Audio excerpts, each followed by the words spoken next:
Good evening and welcome to The Little Photography Factory, a podcast dedicated to exploring the depths of street photography. I'm your host, Gennaro. And today, I have the honor of welcoming Josh Eaton Johnson, a renowned name in the world of street photography. His work, spanning 20 years, I recall, explores human nature and culture using video, music, and photography. His recent achievements include the acclaimed documentary series, Wrong Side of the Lens. If you have not seen Wrong Side of the Lens, go straight ahead to the YouTube channel to watch any episode. And in this documentary series, he spotlights legendary street photographers like Jill Friedman, Daniel Arnold, Richard Sandler, and many more. This series has garnered widespread acclaim for its insightful portrayal of the world through the lens of these extraordinary photographers. I hope we can delve into Josh's journey in street photography and his unique perspective on being a multi-facet artist, which is really not common, and hopefully some nuggets about the production of his documentary and its follow-up. Good night, Josh. Thank you. Yeah, you're welcome. Thank you. Thanks for having me on. This is great. I don't know how to say the various works you're doing. Street photography, music, video making, documentaries, and I've seen quite a lot of different projects. How do you present yourself? Wow. That's a tough question because I do struggle with that. You know, at different times in my life, I've really focused on music, and other times I focused on drawing, and other times I focused on photography and video and fly fishing. I have a lot of interests and a lot of passions, and I don't always know, how to present myself in the elevator pitch of selling myself.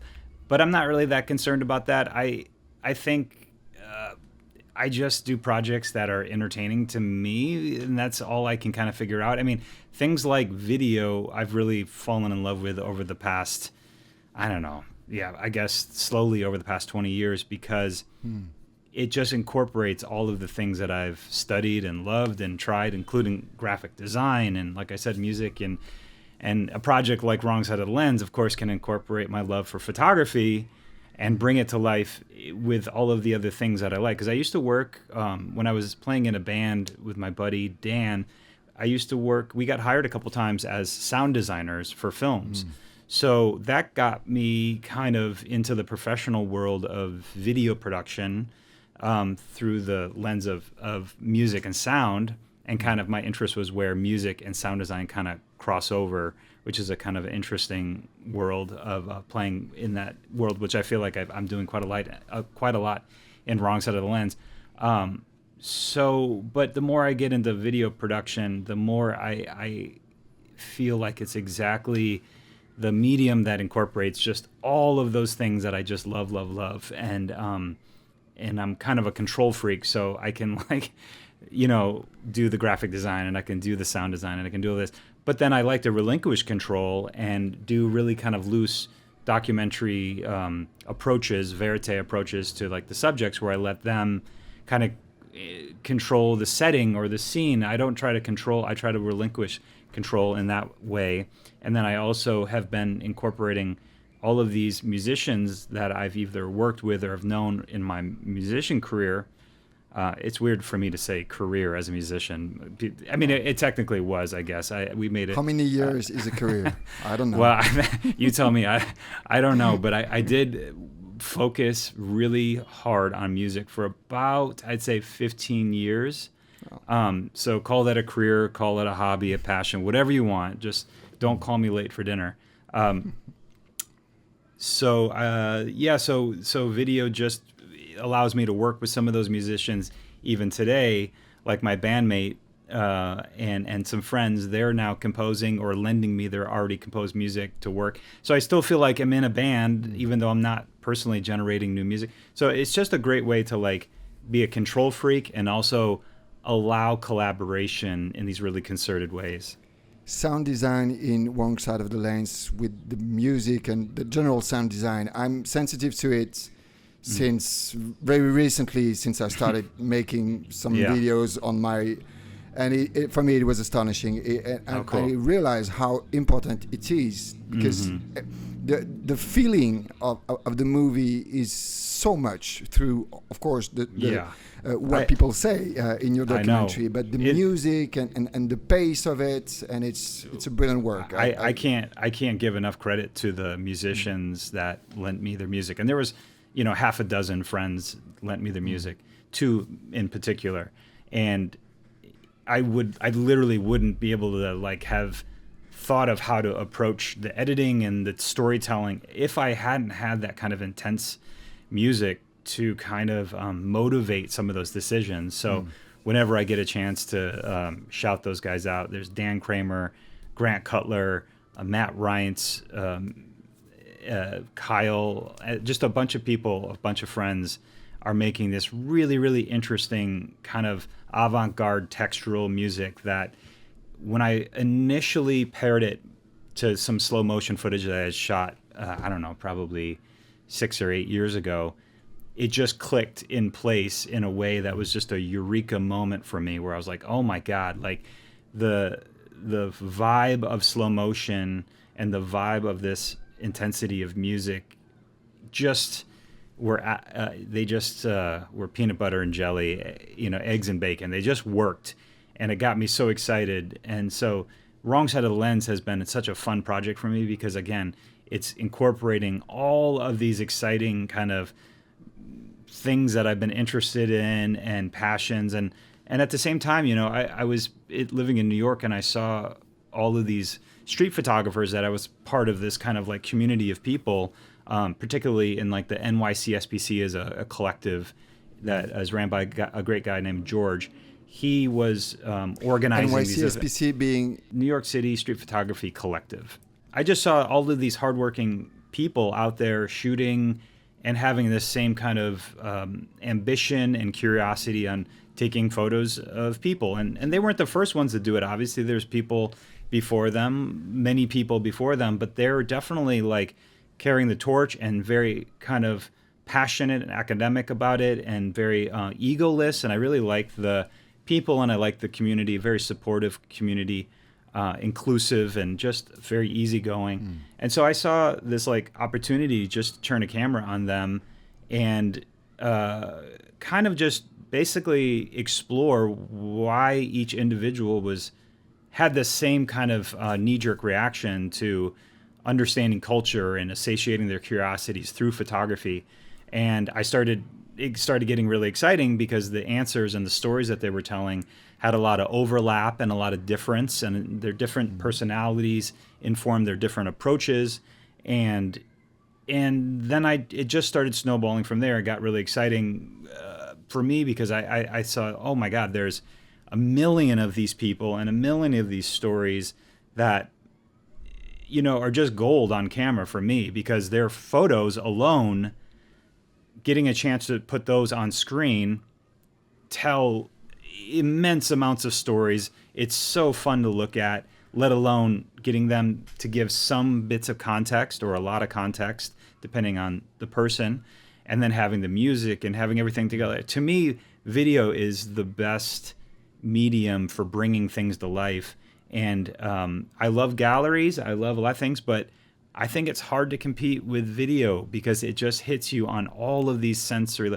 If you could be smelling and eating things while video is going, that would be the ultimate sensory, way that I would engage. Because I'm a big food person too, so maybe I have to work on that somehow. Maybe every time somebody subscribes to a movie, buys the Wrong Side of the Lens or hits play, a DoorDash or food delivery gets delivered to them, so they can have the ultimate experience. Is any episode a different kind of food? You think I've never thought about it. I gotta start thinking. My default food for myself is Vietnamese pho, the soup, and I think that goes good with everything. Vietnamese what? Pho. Pho. pho, okay. P-H-O, which, pho, yes. In Yeah. French is pho. Okay. Pho, okay. I mean, Okay. maybe that's the correct, in Vietnam it's pho, but in the Vietnamese and No, the French probably not. the French occupation of Vietnam is what made that dish, really, because Really? the I didn't know that. no, literally, the consommé that they brought, the French style of cooking brought over, combined with the rice noodles, it literally made that dish, including, in addition to, I should say, the banh mi sandwich was a French baguette with Vietnamese, which was pâté as well, but it was like Vietnamese style pâté. So that unfortunate occupation made some delicious foods. Oh, okay. So there are some bits of culture that could Yeah. and of joy that can come from Yeah. I told you this is going to be a long colonization. Yes. Which episode Yeah. of Wrong Side of the Lens would be the Vietnamese pho? Oh man, I have a theory that the similarities in personalities, that if you like this style of photography, or if you like, the Smiths, the band The Smiths, I'm going to extrapolate and take a wild guess that we're going to like about 4,000 other things, including Vietnamese pho and including Stanley Kubrick and Kurosawa. There's, I think, some objectivity to good culture and good art. Of course, technically it's subjective because anyone can have an opposing opinion, but if you're looking at statistical probabilities and statistical majorities, I'd say that there are a lot of objective things that come. I 100% agree with that. And my take would be, it's a good story. A good story is a good story. Would be different, Yeah. but a good story is always a good story will always have listeners. Those good stories. I've done a lot of research on the evolutionary theories on what makes a good story. Like the hero's journey is a tried and true good story that has been employed from 20,000 years ago when the pagans were telling stories, and probably hundreds of thousands of years before that when we're sitting around a campfire listening to our elders talk about how they killed the saber-toothed tiger. And there's been a lot of utility in listening to these stories and having, and now flash forward to 2024, at least in American culture, who are our absolute kings and queens of our culture? Well, they're Julia Roberts and, Robert De Niro, who are just king storytellers. They make us feel something. So I think it's really interesting, like the role of storytelling in our culture.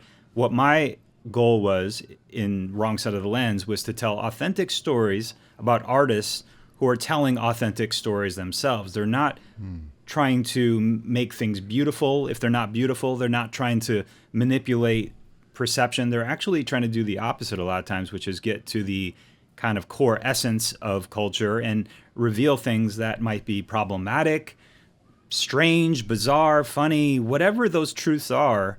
Those people are out there on the streets more than we can imagine, shooting and spending their own pocket money on rolls of film, which are incredibly expensive nowadays.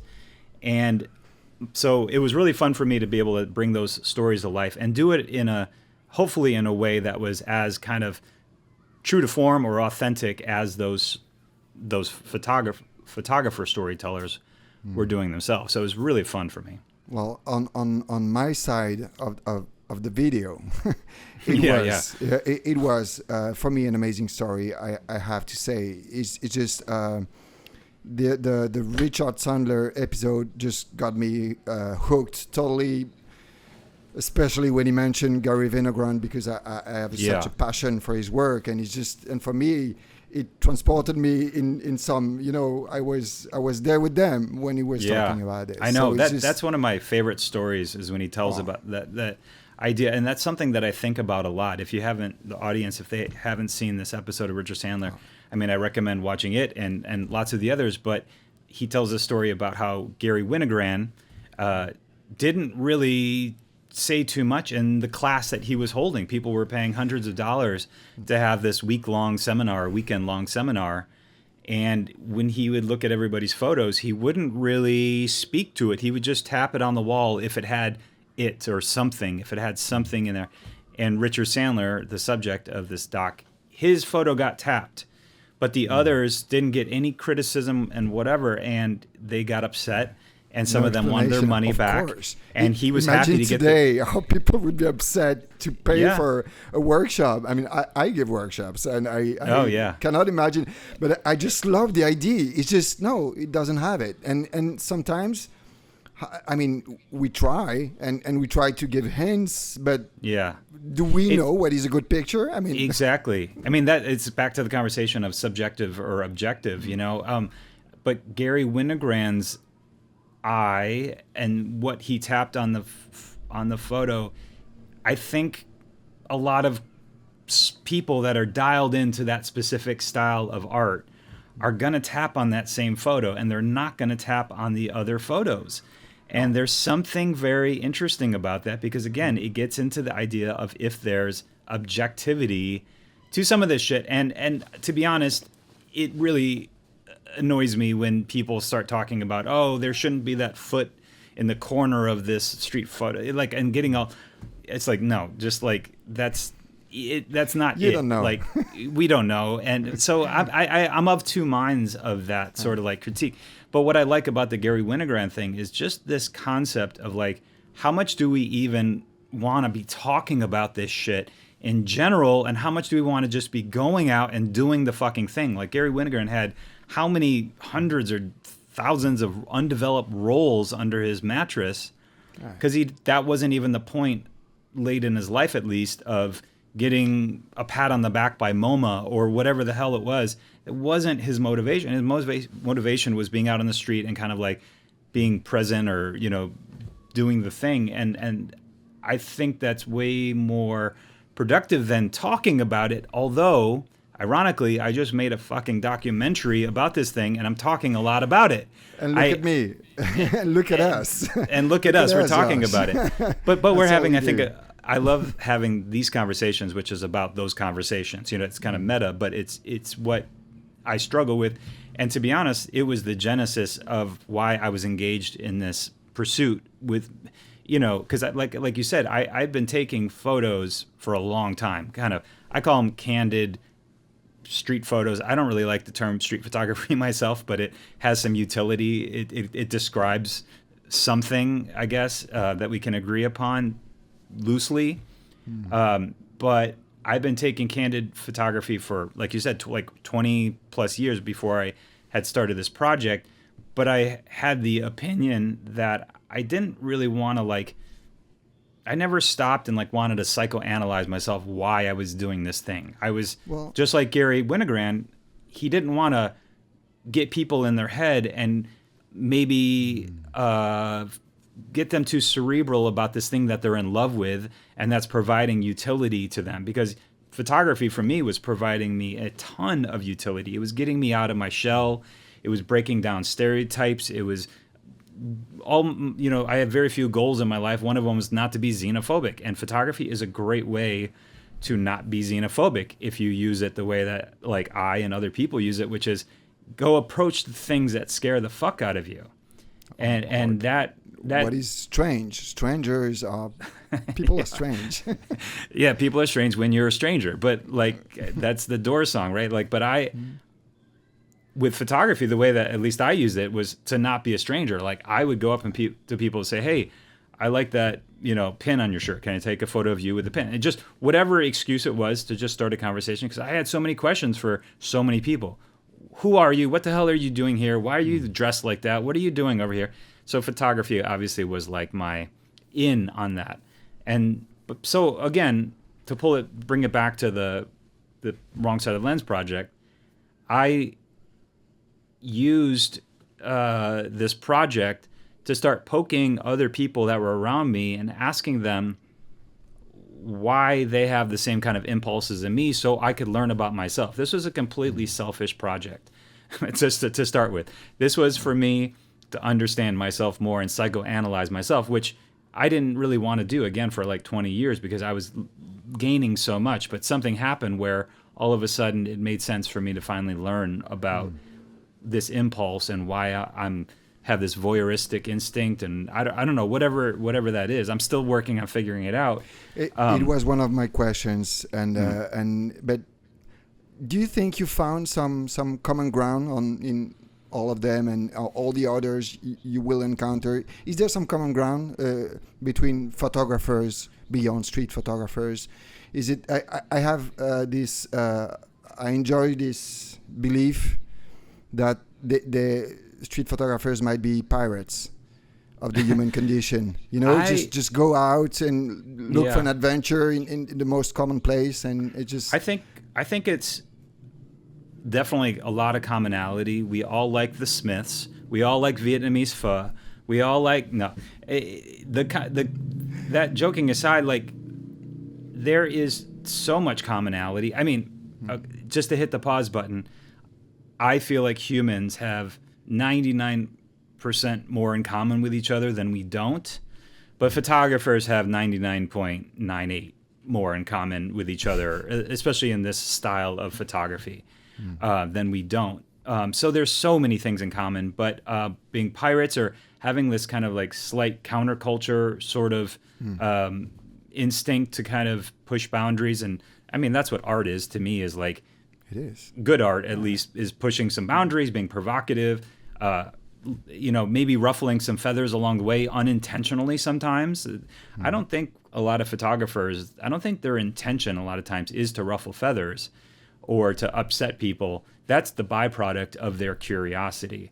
But it takes a certain type of personality, as you know, that is okay with ruffling feathers. But ironically, a lot of the people that I know that do this are actually instinctually good, empathetic, sympathetic, people-pleasing orientated people, which I would classify myself at, who are testing their own kind of comfort levels of how to get outside of that. Because I think that a lot of people who are like myself, people pleasers, people, I want to make people laugh, I want to bring joy to people, it's like, talk about psychoanalyzing me. Just go to my family dynamic, you can figure it all out. It's all there.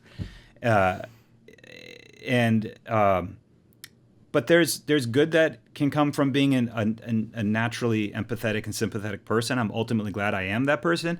But I think there's some good that can come with being more objective when it comes to studying things like the human condition.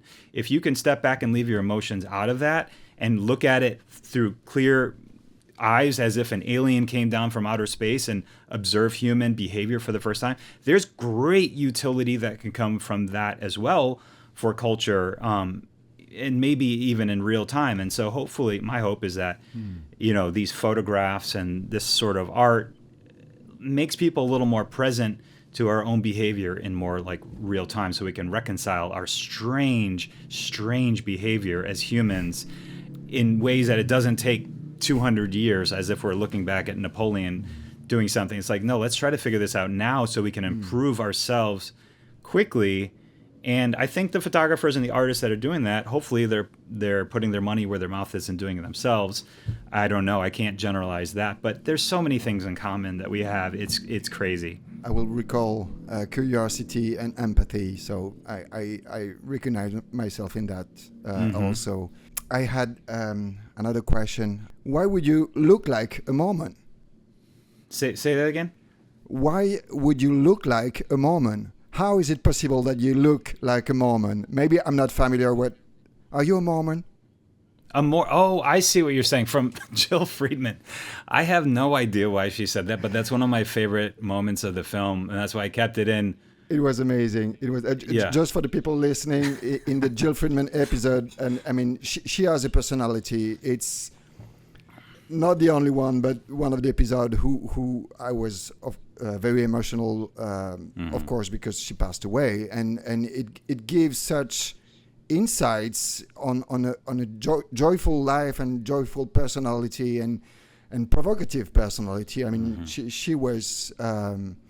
I'm grateful for you doing this. Just so you know, it's just I didn't know the work of Jill Friedman or the name of Jill Friedman 6 months before. So it's just thank you for that. And so she says that, are you a Mormon? Because I don't know, maybe you look like a Mormon, but I don't know. I think she knew I was from Minnesota, so I mean, I lived in Minnesota. I'm not really from there, but Mormons maybe are in Minnesota?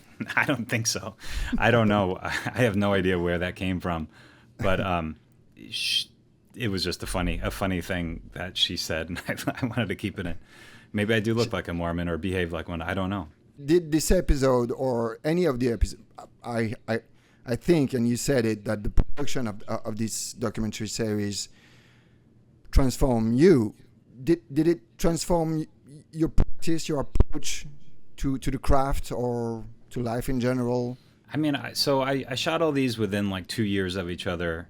You know, there's over 5.5 hours of final content now from what I'm calling season 1. I'm working on season 2. I took like 5 years to make this. I sat with this footage and I nurtured it for a really long time because it was giving me so much food for thought and so much. I just was taking it in.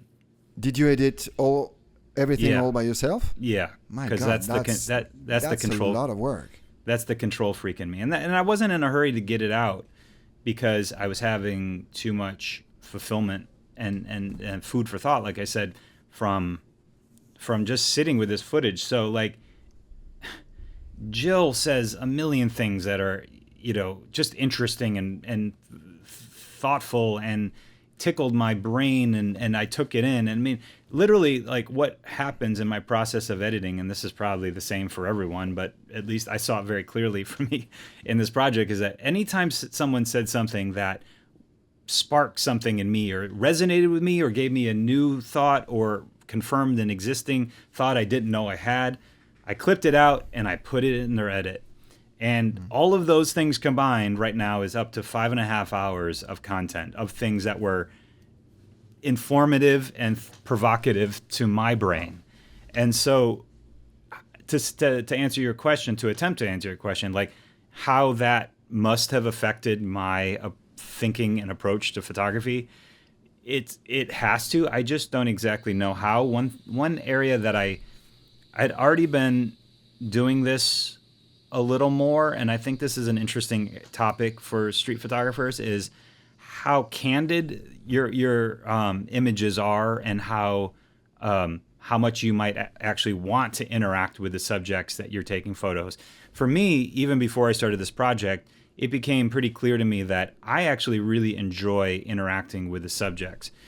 Even though sometimes the final result of the image may or may not be as provocative as if I was Bruce Gilden and jumping out in front of them or something like that. Those images, of course, are incredibly provocative, but that's not the photos that I had a relationship with a year or 2 or 3 later. The photos I liked are the ones that I had an actual anecdotal kind of story about the person or a memory about the person, and that elevated the image for me personally. What other people's opinion might be, or relationship with some of those images are inevitably different than mine, but I'm more interested in the art that I create and my relationship with them personally. So when I interviewed all these people, there was such a range of approaches. Some people did the approach that I would do, where they would talk to the people and maybe take candid photos in between those conversations or those interactions, or a long multi-day year project with these people, which I love doing that too, long-term documentary projects, and then looking for candid moments there. But other people did more of that Bruce Gilden style stuff, which I do too. I still do that sometimes. I do it all. I do that whole spectrum. That's why I don't like the term street photography, because people think of Bruce Gilden or something like that, where there is so much of a spectrum of variety and approaches. But what this helped me make clear is how much I do enjoy those images and documentaries that I make on random people that I actually get to interact with. They just have more of a relationship and a memory with me. So that's one thing that I took away from this. Wonderful. Talk to us about season 2. How do you even start? I mean, I guess the release of season 1 was like at the same time a huge birth for you, because there's such a scale to it. But at the same time, I mean, I don't know if you consider this a success. I believe it is, but I believe there was some episode got a huge audience. My reaction to Wrong Side of the Lens would be, I would love to watch that as a TV show. I definitely feel like it was a success. I actually feel like it was a success for me even before it got released, because of what I was saying before. It gave me so much fulfillment, and I knew other people would like that too. So even if the photographers or my close circle had seen it alone, I would have still treated that as a success. And the audience that it's gained and the feedback that I've gotten has taken it for me into the stratosphere of my definition of success.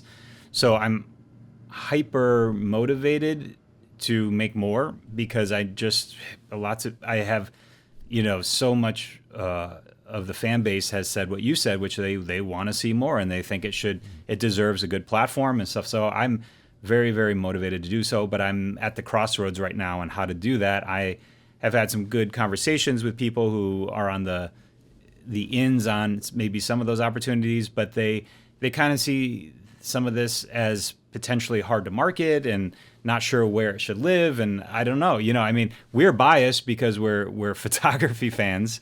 I also believe that street photography specifically is gaining traction. I do too. Thanks to you also. Yeah, I feel like there's a groundswell of energy and interest in this, and at the same time, a lack of real knowledge of the nuance of these conversations, which again is that spectrum of is candid photography ethical? Is it legal? Should you talk to the people? Should they have consent? Should it be Bruce Gillen? Should it be this? Like the fact that even us street photographers are kind of like having a hard time reconciling these difficult questions.